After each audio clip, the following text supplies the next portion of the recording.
俺たちがやることはただ一つ。戦え。みんな見てるかな。今の私たちを死んだ仲間に誇れるかな。死ぬところまであがいてみようぜ。往生際の悪い調査兵団だからな。心臓を捧げよ。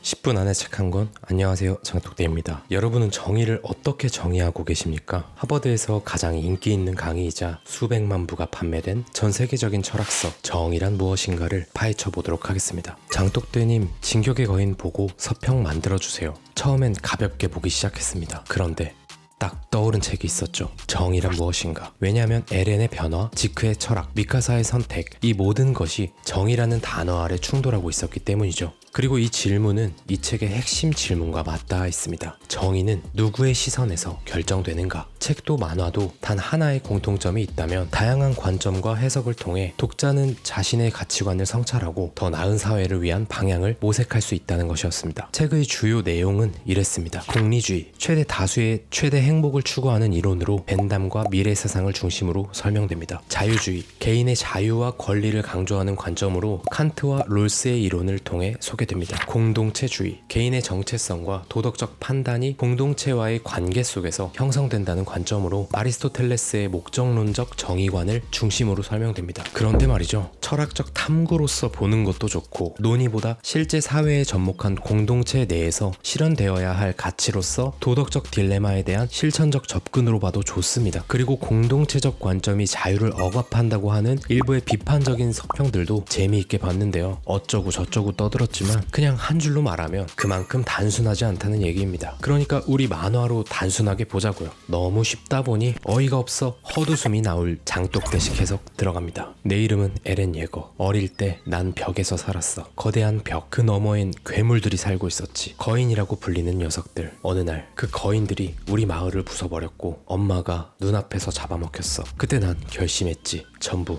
죽여버리겠다고. 그 후 나는 군인이 되었고 전우들과 함께 거인을 물리치며 점점 진실에 다가갔어. 그런데 알고 보니 거인은 적이 아니었어. 그 힘은 우리 민족 엘디아인이 가진 능력이었고 우린 세상에서 미움을 받는 존재였지. 벽 밖엔 마레라는 거대한 나라가 있었고 우릴 악마라 부르며 격리시키고 조종하고 멸망시키려 했지. 그 현실을 본 나는 변했어. 싸우지 않으면 죽는다는 걸 깨달았거든. 이후 내 안에 있는 거인의 진짜 힘을 깨우고 세상 전체를 상대로 전쟁을 시작했어. 그때부터는 더 이상 단순한 복수가 아니었어. 우리를 지키기 위한 선택이었지. 모두를 적으로 돌려서라도 내 친구들과 가족들을 살리고 싶었거든. 하지만 그 선택은 수많은 생명을 빼앗는 전쟁이 되었고 나조차도 내가 괴물이 된 건 아닐까 두려웠어. 결국 내가 지키고 싶었던 사람들은 날 막으러 왔고 마지막 순간 난 그들의 손에 죽게 되었어.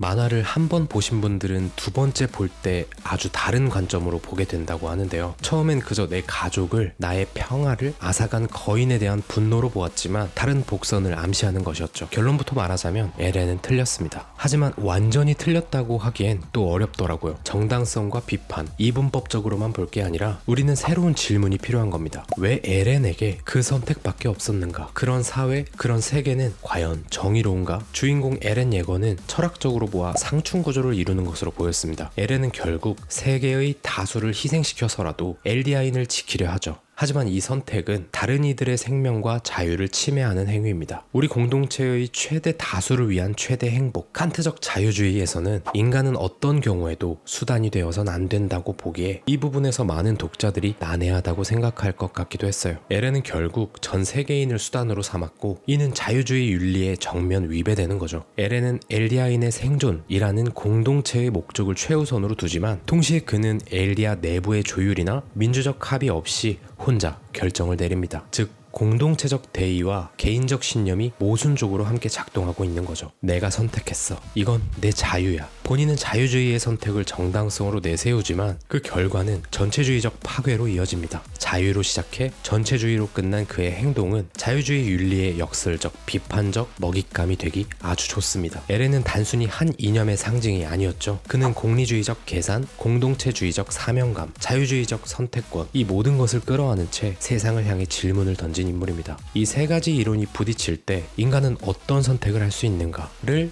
드라마틱하게 보여주는 주인공인 겁니다. 이렇게 세 가지 이론이 상충하면서 도덕적으로는 실패했지만 그 실패는 단순한 악행이라고만 볼 게 아니라 우리가 사유해야 할 왜 그런 선택밖에 없었나를 고민해 볼 때인 거죠. 공리주의란 최대 다수의 최대 행복을 추구하는 이론입니다. 한 사람을 희생시킴으로써 5사람이 산다면 여러분은 그 한 사람을 희생시키겠습니까? 마이클 샌델은 책에서 기관차 사고의 예시를 들었습니다. 폭주하는 기차를 다른 선로로 돌리면 한 사람이 죽고 5이 살아납니다. 여러분이 보시기에 이 선택은 정의로운가요? 그렇다면 그 한 사람이 내가 가장 사랑하는 사람이라도 그렇게 하실 건가요? 진격의 거인에서는 지크 예거가 바로 이런 공리주의적 선택을 합니다. 그는 말합니다. 더 이상 태어나지 않으면 고통도 없다. 엘디아인의 절멸을 통해 세계의 평화를 이룬다는 지크의 계획. 하지만 그 선택은 수백만 명의 삶을 통계로 만들어버린 것이었습니다. 다수의 평화를 위해 소수를 희생시키는 이 계산은 과연 도덕적일까요? 정의는 단순한 숫자의 문제일까요? 아니면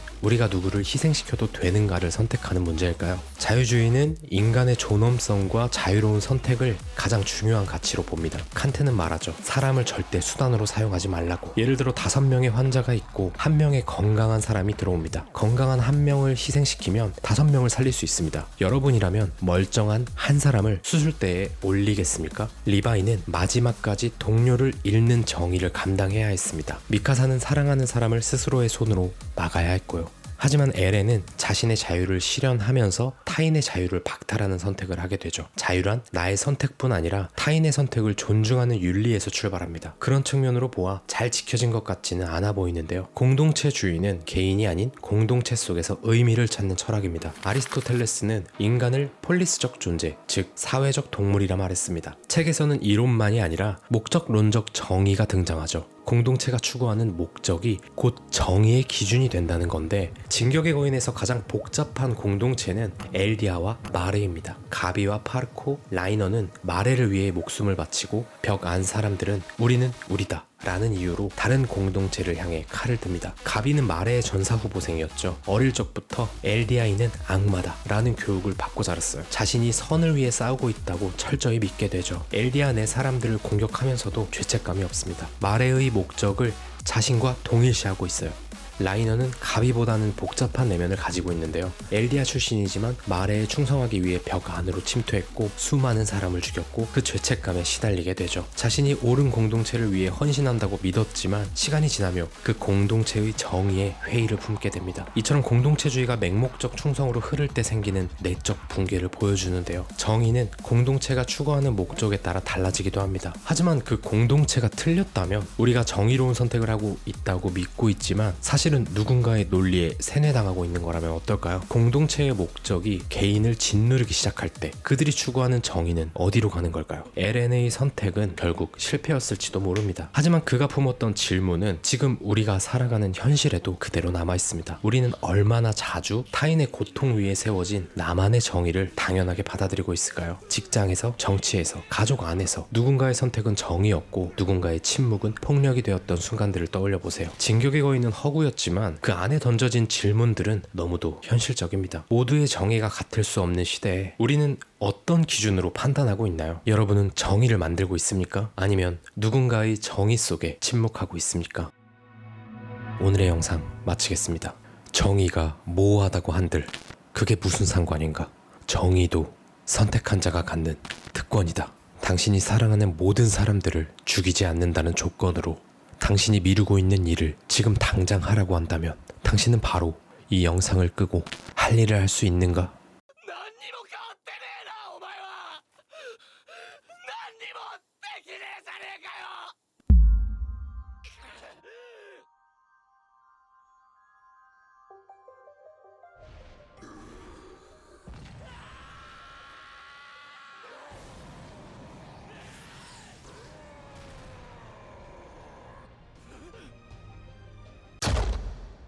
가라, 정의를 실현하러.